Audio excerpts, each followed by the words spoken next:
Well, good morning, or something. Looking at some of you here drinking champagne at 10 a.m. I guess it's been I guess you can go to sleep soon.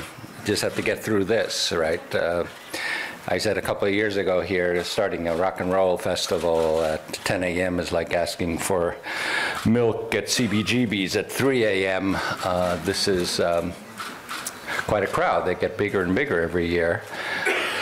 And I'm very happy to once again be able to open this, because I think this is one of the coolest things for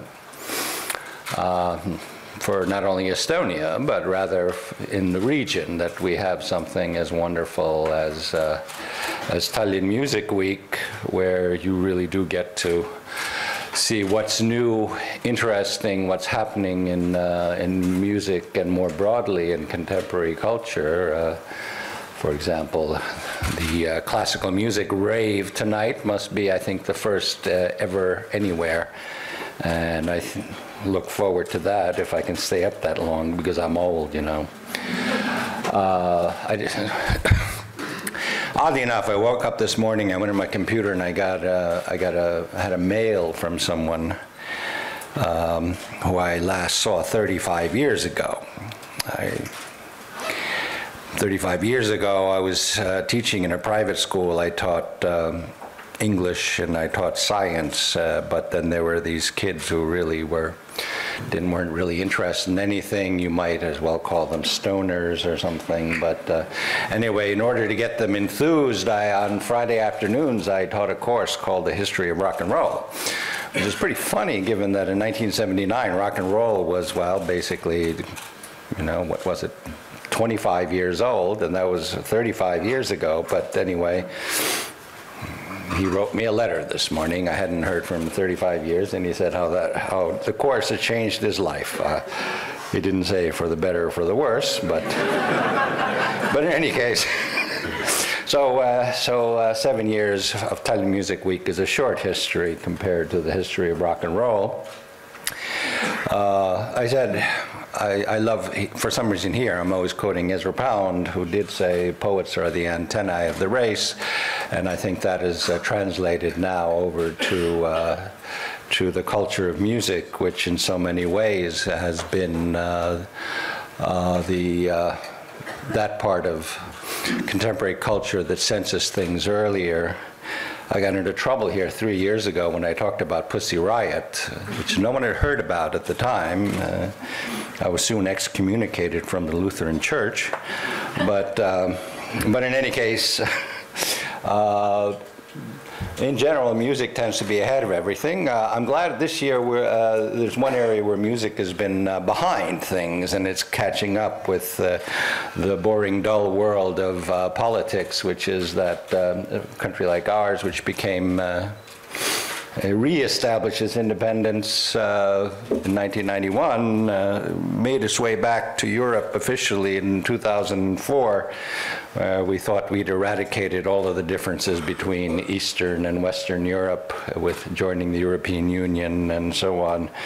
But nonetheless, there's this thing which continues to be called the Central East European Talent Exchange Program, as opposed to the European Talent Exchange Program, as if there's something kind of special or second-rate or second-class about us Central and East Europeans, because, you know.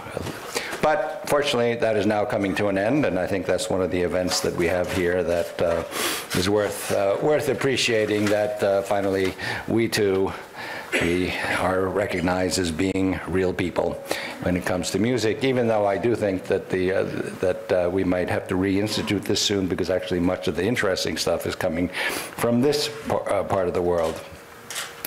A little bit about how this is all arranged. I would say that this is largely a private sector effort that Helen has been pursuing here, which on the one hand makes it much more difficult to do, because you know, trying to do things without here, especially in our dear European Union, where everything requires funding from the EU or the state, to do something in spite of that is quite an accomplishment.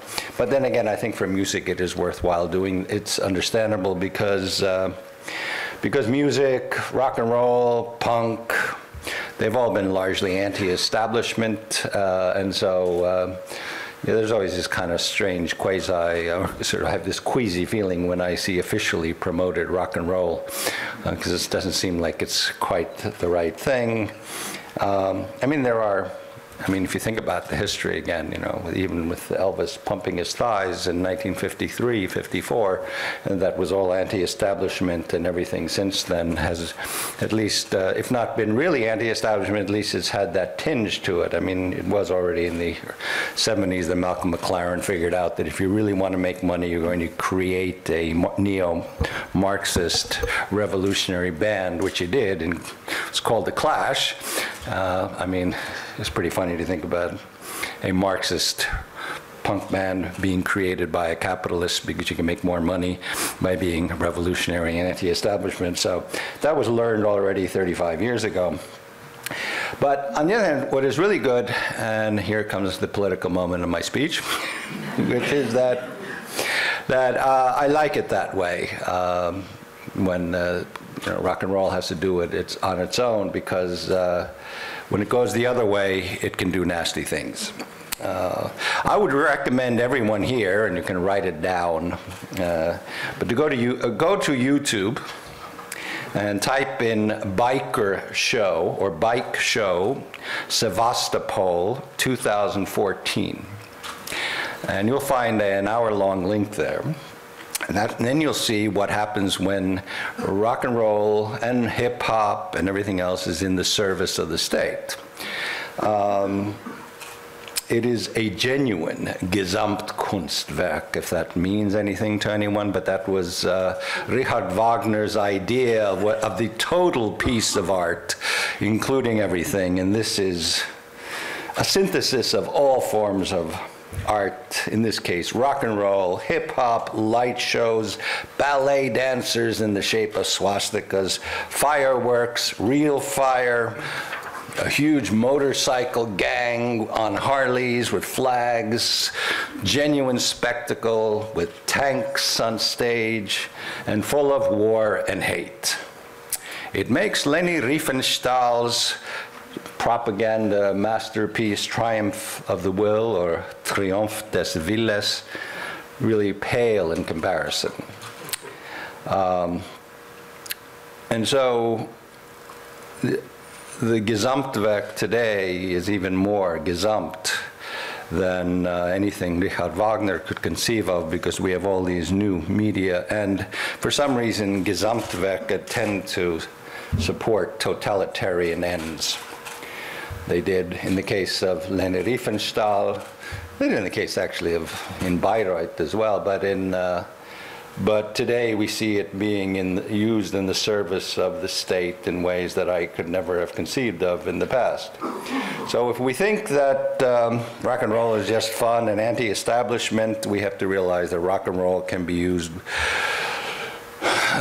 to also very nasty authoritarian ends, especially when it is fueled by oil and other things.